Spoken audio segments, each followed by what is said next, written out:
E aí, pessoal? Bom, a liderança, né? Ela também exige uma ciência, além de uma inteligência emocional, né?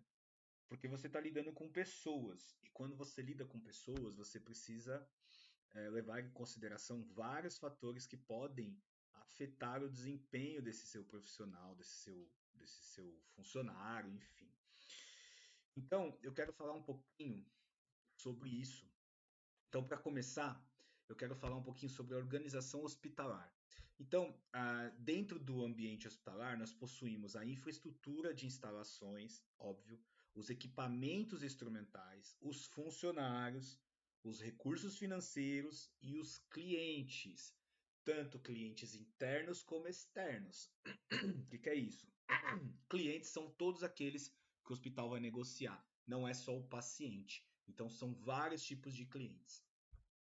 Para administrar adequadamente esses recursos, faz necessário um gestor, óbvio. E quem é esse gestor? O administrador, o gestor administrativo, que ele basicamente ele vai ser o topo de tudo.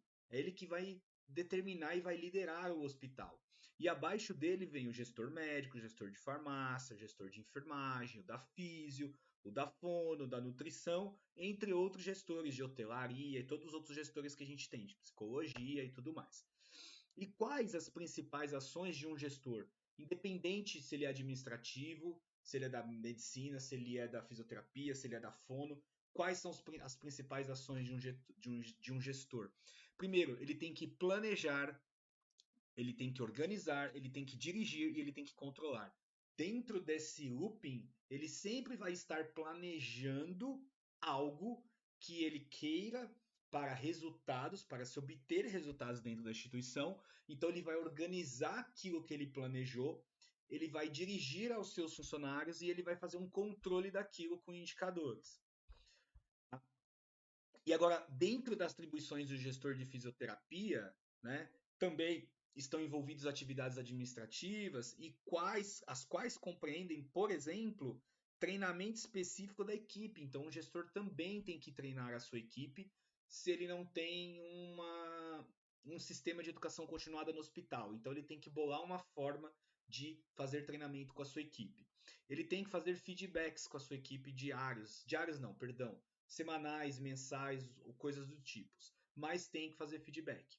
Ele vai coordenar a construção e atualização contínua dos protocolos.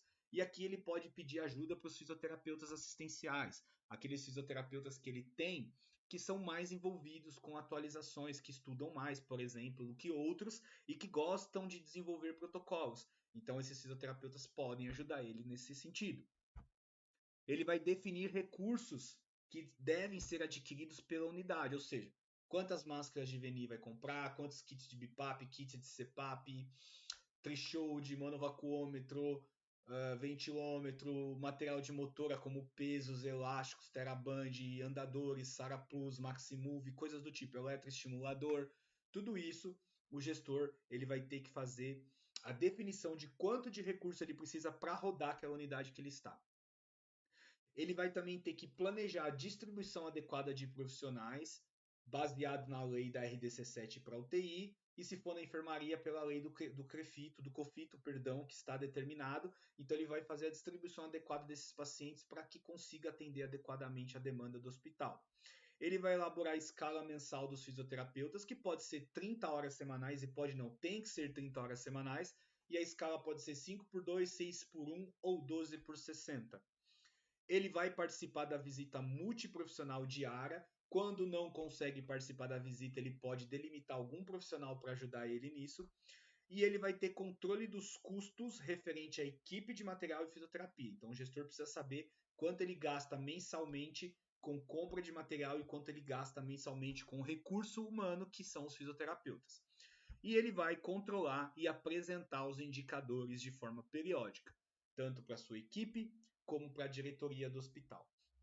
E dentro desses indicadores, vale ressaltar que tem que ser indicadores de qualidade que mostram performance e eficácia da equipe. E o que o gestor precisa para desempenhar o seu cargo? Primeiramente, ele precisa, por lei, ter o título de especialista mediante a prova do COFITA sobre a FIR da RDC7 de 2010. E alguns gestores que não têm a prova, mas que se formaram na especialização antes de 2010, pode recorrer lá no COFITO, mandar seu certificado para avaliação, e se seu certificado, se a sua pós-graduação foi feita dentro do rol daquelas faculdades que estão na lista do COFITO, ele pode validar ou não como seu título de especialista, e aí tem que entrar lá para ver quais são as faculdades, e agora também tem uma outra lei do COFITO que parece que quem fez residência multiprofissional também consegue o título, desde que a residência multiprofissional esteja inscrita no COFITO, esteja com todas as regras que o COFITO pede, tá? Então, para isso, para ser um coordenador, você precisa desse primeiro requisito. E o que eu acho legal, além de ter esse título de especialista, para um gestor desempenhar o seu cargo de forma adequada. Conhecimento técnico, científico e atualizado é extremamente importante, então ele precisa saber as novidades da área dele. Ele tem que saber fazer gestão de pessoas, ou seja, como que ele vai liderar aquelas pessoas, né? Qual a sua forma de liderança? Estamos falando de um hospital cheio de profissionais, com profissionais de diversas gerações. E aqui está o desafio: como fazer a gestão destas pessoas? Eu vou ser um líder ou vou ser um chefe? Óbvio que a gente já ouviu falar sobre isso e líder é muito melhor. Mas como que eu faço para ser um líder que inspira, que faz com que as pessoas entreguem o que elas precisam? Principalmente com esse conflito de gerações, né? Eu sou de uma geração mais antiga, tenho profissionais de geração antiga, tenho profissionais de gerações mais novas. Como eu vou inspirar essas pessoas a entregar o que eu preciso? Então, claro que é um pouquinho de ciência com um pouquinho de dom aí, de carisma e tudo mais, que se envolve e se entrelaçam dentro da liderança.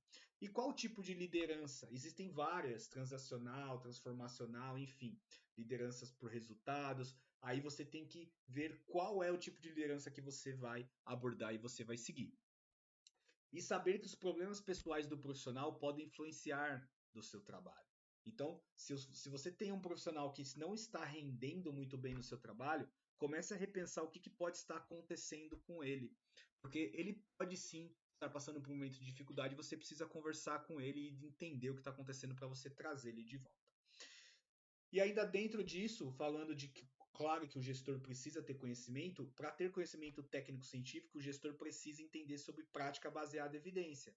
A prática baseada em evidência é um tripé, onde eu tenho o melhor da evidência disponível e eu vou aplicar. E para eu aplicar isso, eu preciso ter experiência naquilo que eu vou aplicar e eu tenho que respeitar as características do paciente. Se alguma coisa fugir desse tripé, eu não consigo entregar a melhor prática baseada em evidência.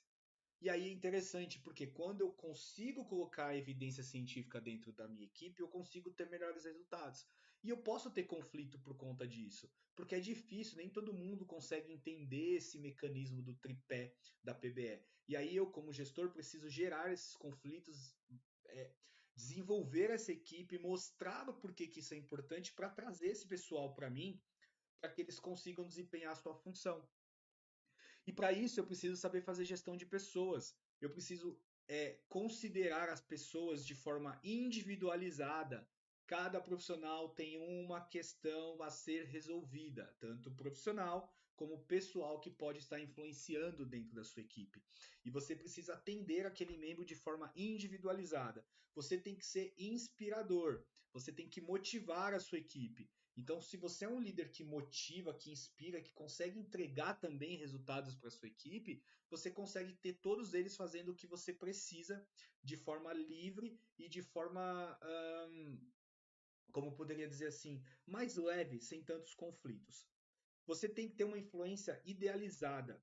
O líder, ele tem que ser modelo para as pessoas. As pessoas têm que ter prazer de ser liderado por ele, entender que ele está ali no cargo dele, o que ele está fazendo é uma coisa importante, porque ele precisa estar ali. Então, saber que as decisões que ele toma é porque realmente o serviço precisa daquilo. E você precisa ser modelo para a sua equipe, modelo para ser seguido, tá?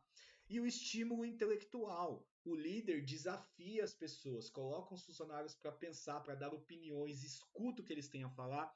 E se eles têm a falar alguma coisa interessante que dá para melhorar o serviço, você implanta aquilo que o seu líder fala.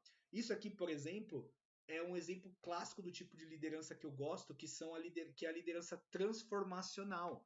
você está transformando aquele colaborador em praticamente um líder nato também dentro da equipe, porque você estimula essas 4 competências nele. E você deixa ele participar de todos os processos referentes ao hospital. Isso é extremamente importante.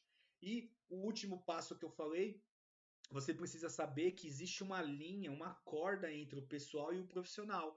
Então pode ser que em determinado momento do dia o seu fisioterapeuta não esteja mais entregando bem o que ele precisa entregar e você precisa entender o que está acontecendo. Tem profissionais que vão se abrir com você mais fácil, tem profissionais que não vão, mas você precisa trazer esse profissional para o seu lado, entender o que ele quer falar, e entender os problemas dele. Você tem que se colocar. Não é que a gente fala muito de se colocar no lugar do profissional, mas não é se colocar. É ter empatia, é diferente, porque você nunca vai conseguir estar no mesmo local do seu colaborador. Porque o problema dele, não é seu. Tá? Por mais que você já tenha vivido um problema igual ou próximo, você tem uma forma de reagir, ele tem outra.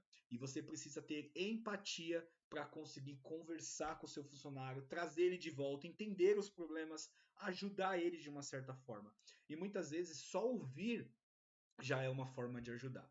Então, gente, a gente precisa repensar o nosso modelo de gestão atual, porque aquela gestão antiga já não existe mais. Hoje a gestão é outra coisa, é trazer o profissional para você, é estimular, é ajudar, é compreender, é entender e é ajudar no processo de construção. Lembrando que nós temos várias gerações misturadas dentro de um hospital e o maior desafio é esse, é conseguir fazer a gestão de toda essa equipe sem conflitos.